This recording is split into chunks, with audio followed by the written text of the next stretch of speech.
हमें कष्ट है, लेकिन अगर मैंने दूसरा विवाह कर लिया तो पता नहीं कैसी बहन आ जाए जो तुम्हारा जीवन कैसा हो जाए, ये हम नहीं बता सकते। माता सुनीति ने आज महाराज जी को मजबूर यानी मानो कर दिया कि आपको दूसरा विवाह करना है तो करना है। महाराज ने कहा देवी कि प्यारी प्यारी और शादी करके और जीवन भर ना शादी होगी, प्यारी प्यारी शादी करके जीवन भर शादी होगी।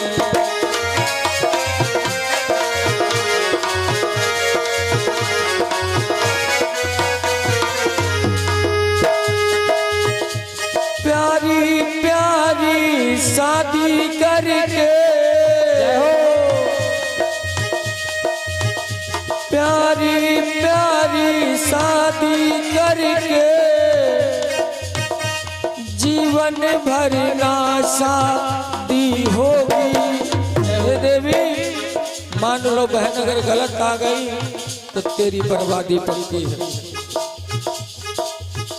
घर की तो आबादी होगी। मान लो बहन आने से संतान हो जाए, घर का नाम चल जाए, लेकिन तेरी बर्बादी पक्की। घर की तो आबादी होगी पर तेरी बर्बादी होगी।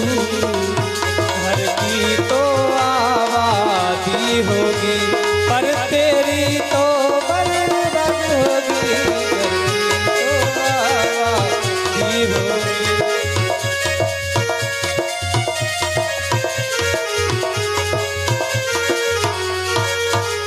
प्रेम श्री गोविंद भगवान की जय हो। बांके बिहारी सरकार की जय हो। हनुमान जी महाराज की जय हो। आज महाराज जब बहुत मजबूर हुए तो महाराज उत्तानपाद का दूसरा विवाह महारानी सुरुचि के साथ में हुआ। यानी माता सुनीति जो बड़ी महारानी थी उनका नाम था सुनीति, मतलब होता है सु प्लस नीति यानी सुंदर नीति। दूसरा विवाह हुआ सुरुचि के साथ में। सुरुचि का मतलब था सु प्लस रुचि यानी स्वयं में रुचि, किसी से कोई मतलब नहीं। आज क्या पता था महाराज को क्या होने वाला है। महाराज ने आज दूसरा विवाह करके जब उस महारानी को लेकर के अपने महल को आ रहे हैं, इधर माता सुनीति के विचार देखो कितने सुंदर। माता सुनीति ने बढ़िया पूजन थाली तैयार की। पूजन थाली में सारी पूजा की सामग्री लेकर के आरती जला ली और दरवाजे पे खड़ी है मेरी बहन आ रही होगी, हम आरती उतारेंगे अपनी बहन की, उसके बाद अपने मकान में उसको ले जाएंगे। क्या पता था माता सुनीति को कि उसकी किस्मत पर पहाड़ टूटने वाला है। आज माता सुनीति दरवाजे पे आरती लिए खड़ी है और जब आज उनकी जो दूसरी महारानी थी उत्तानपाद की जब आई, जैसे डोले में बैठी थी, एक पैर उतार भी नहीं पाई, अचानक उनकी नजर माता सुनीति पर पड़ी। जब माता सुनीति पर उनकी नजर पड़ी तो उन्होंने महाराज जी से प्रश्न किया कि भैया ये बताओ ये कौन महारानी है। उत्तानपाद सोचने लगे आज वो बात सामने आ गई, पैरों तरफ से जमीन निकल गई। उत्तानपाद महाराज बोल नहीं पाए, ये मेरी बड़ी महारानी है। आंखों में आंसू बहने लगे, रोने लगे उत्तानपाद, लेकिन अंदर ही अंदर रो रहे हैं, घुट रहे हैं, किसी से कह नहीं सकते। किससे कहें, कौन हाल समझने वाला है उनका, कुछ नहीं बोल पाए। छोटी महारानी ने अचानक कहा महाराज जब एक तुम्हारे रानी थी तो मुझे ब्याह कर क्यों लाए। एक एहसान तुमने मुझ पर विवाह करके किया है, दूसरा एहसान मुझे मेरे मैके वापस भेज दो, मैं यहाँ नहीं रुकूंगी। और अगर आप मुझे यहाँ रोकना चाहते हैं तो यहाँ पर या तो मैं रुकूंगी या आपकी बड़ी महारानी रुकेगी। माता सुनीति ने जब ये सुना तो हाथ से थाली छूट गई, आंखों में आंसू आ गए। उत्तानपाद की ओर देख रही है, उत्तानपाद महाराज माता सुनीति की ओर देख रहे हैं। दोनों प्राणी रोने लगे, लेकिन कोई किसी से कुछ कह नहीं सकता।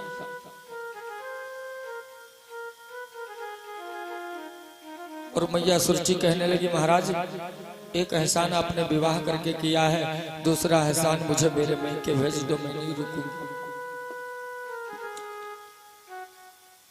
कि जब एक तुम्हारे रानी थी,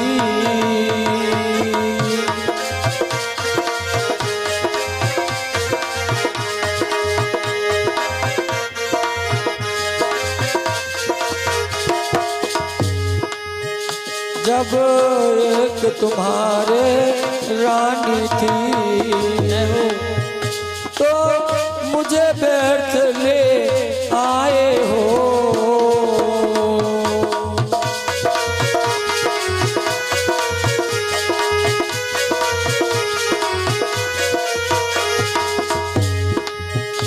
जब एक तुम्हारे रानी थी,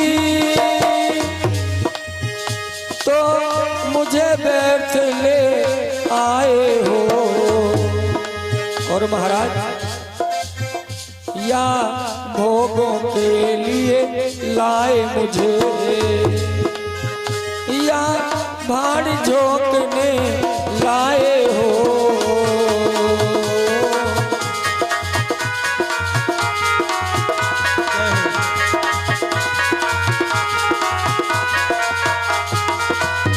जब एक तुम्हारे रानी थी तो मुझे व्यर्थ लाया। दूसरा प्रश्न कर दिया, महाराज अब इतना ही एहसान करो,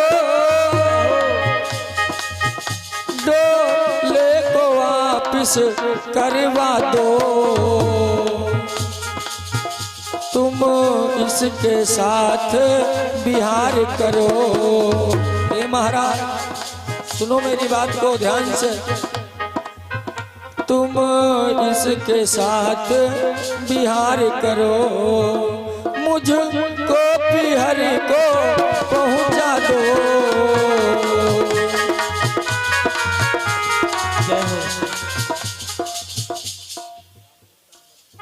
इसी बीच में रामू गुप्तांबरपुर की तरफ से भगवान के चरणों में 101 मुद्राओं का दान। तुम इसके साथ बिहार करो, मुझको पिहर को पहुंचा दो।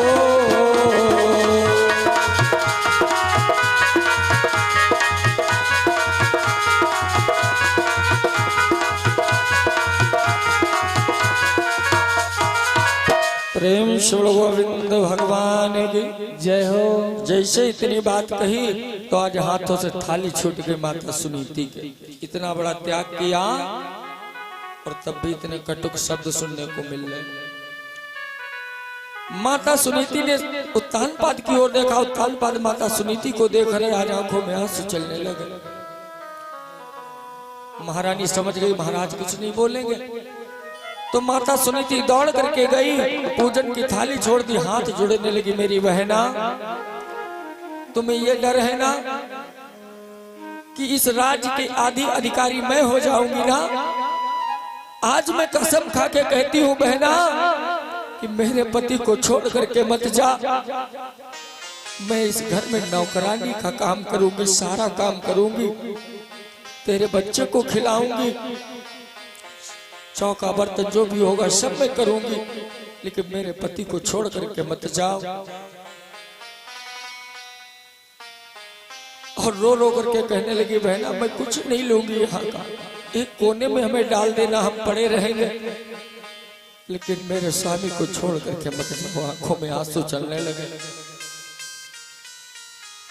और रो करके कहने लगी कि आओ अपने घर को देखो कि मेरा तो एक सहारा है। आओ अपने घर को देखो मेरा तो एक सहारा है।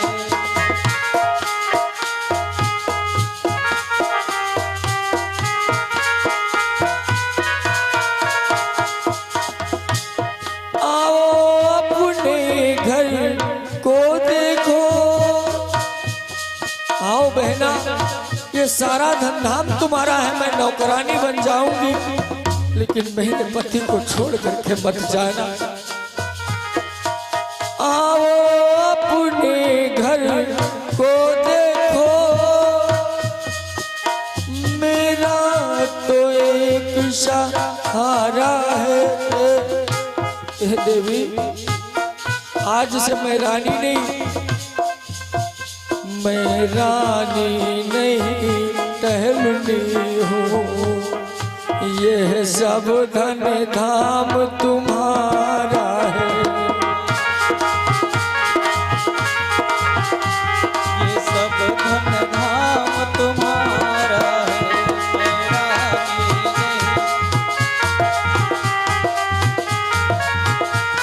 और ऊपरी टहल मैं कर दूंगी, जैसा आदेश करोगी बहना वो हम सब काम करेंगे।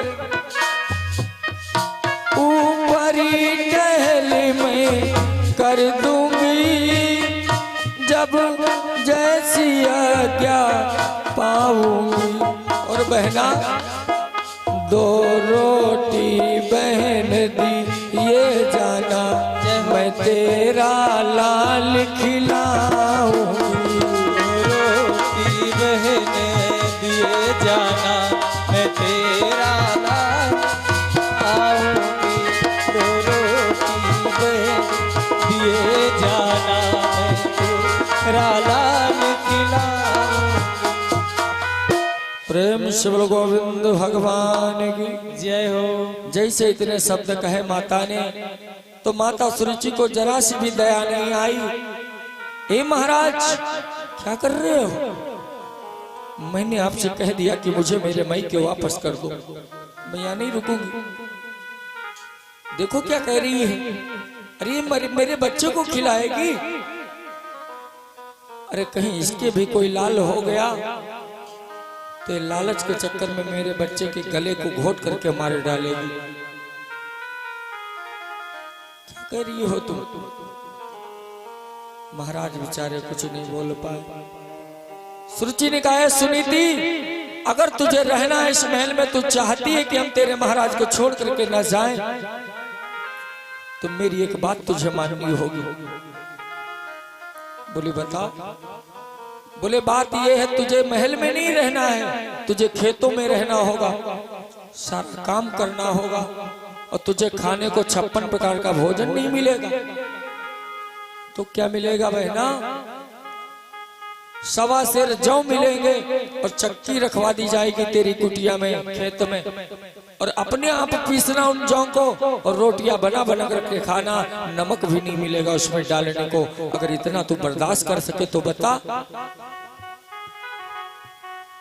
जैसे इतनी बात सुनीति से कहे तो तानपाद महाराज रोने लगे और कहने लगे, देवी, मैंने कहा था ना तुझसे कि दूसरा विवाह करने के लिए मुझे मत मजबूर कर, लेकिन तू नहीं मानी।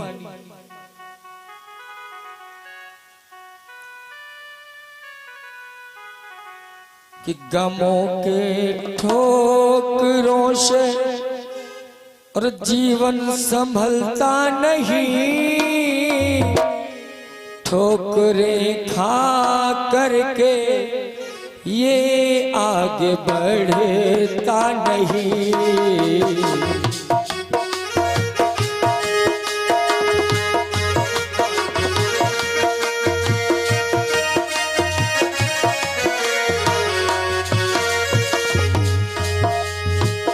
बढ़ता नहीं, ये बढ़ता नहीं, बढ़ता नहीं, ये बढ़ता नहीं, ठोकरों से ये आगे बढ़ता नहीं।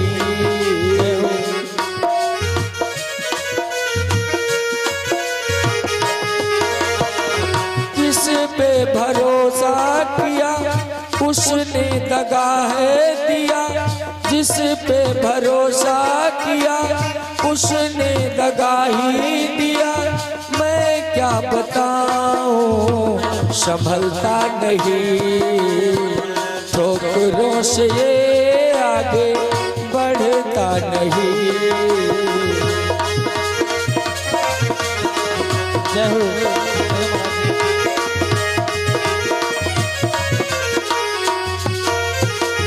आंखों में आंसू आ गए और महाराज जी रोने लगे।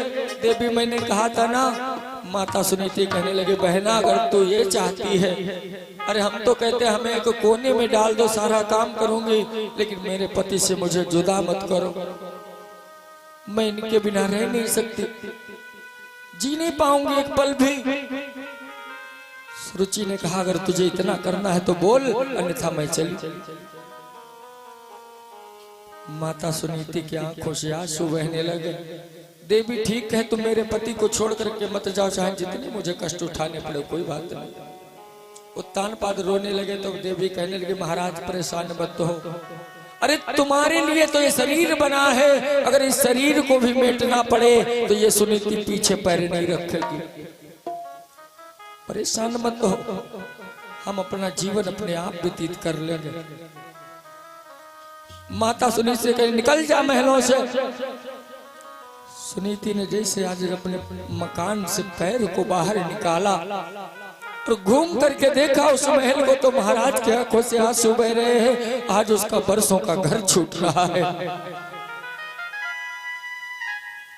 आज माता सुनीति उस महल की ओर देखती है और आंखों में आंसू भर रहे, जिसमें मैंने इतना समय गुजारा अपने पति के साथ में प्रेम भाव के साथ, आज वो घर ही मुझे पराया लग रहा है।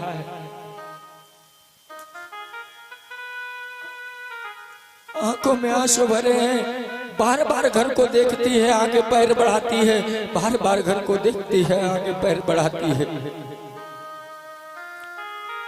कष्ट तो थोड़ा सा हुआ माता सुनीति को कि उत्तानपाद ने एक भी बार कुछ नहीं कहा, जिस कारण आज अपने स्वामी के लिए इतना कष्ट सही है वो, और उत्तानपाद ने एक जुबान तक नहीं कहा।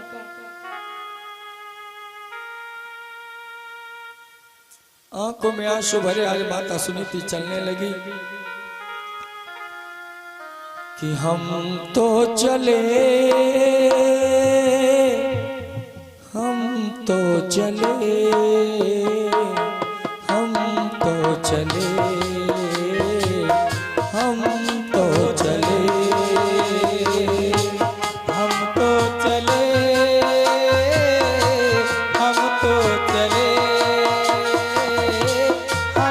तो चले।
घरे आज मेरा पराया हो गया,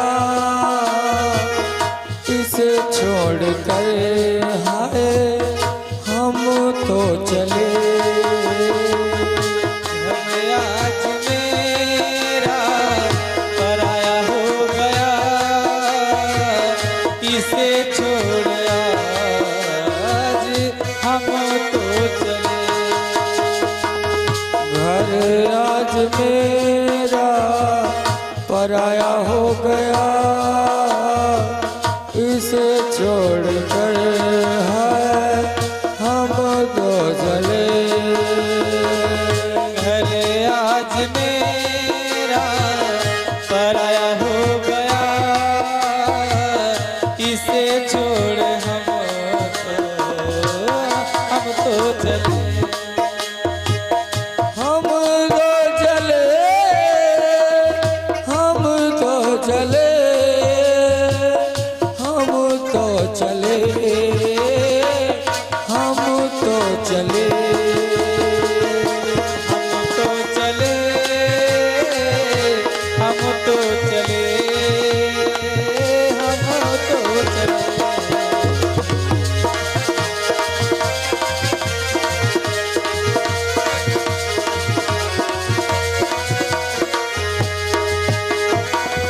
प्रेम से बोलो गोविंद भगवान की जय हो बांके बिहारी सरकार की जय हो।